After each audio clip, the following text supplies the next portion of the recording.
2012 সালে বিপিএল এর প্রথম আসরে শিরোপার খুব কাছে চলে গিয়েছিল বরিশাল বার্নার্স, তবে ঢাকার কাছে ফাইনালে হার। এরপর 2015-তে বরিশাল বুলস নামে আবারও ফাইনালে ওঠে, কিন্তু কুমিল্লার কাছে পরাজয়।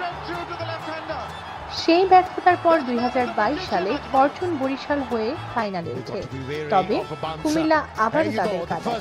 তাতে কি হবে? বরিশাল থেমে থাকেনি। 3 বার ফাইনালে ওঠা বরিশাল শিরোপার স্বাদ নিতে পারেনি, তবে 2023 সালে ফরচুন বরিশাল নামে কুমিল্লাকে হারিয়ে প্রথমবারের মতো বিপিএল চ্যাম্পিয়ন হয় এবং 2 বার ফাইনালে পরাজয়ের প্রতিশোধ নেয় ফরচুন বরিশাল। এবার বিপিএল এর 11তম আসরে শিরোপা ধরে রাখার মিশন নিয়ে মাঠে নামছে ফরচুন বরিশাল।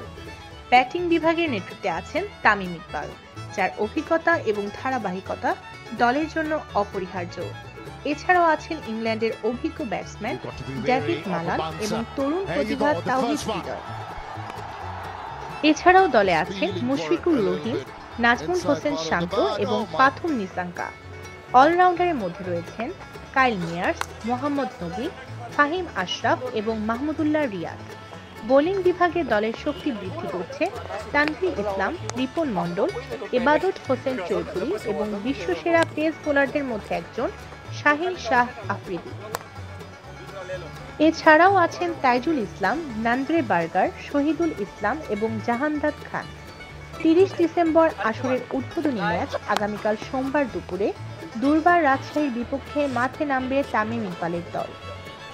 ম্যাচটি মিরপুরের শেরেবাংলা স্টেডিয়ামে অনুষ্ঠিত হবে।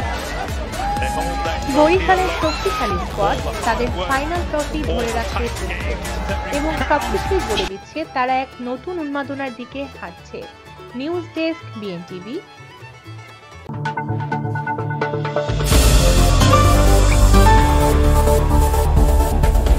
বিএনটিভি, ভয়েস অব বাবুগঞ্জ।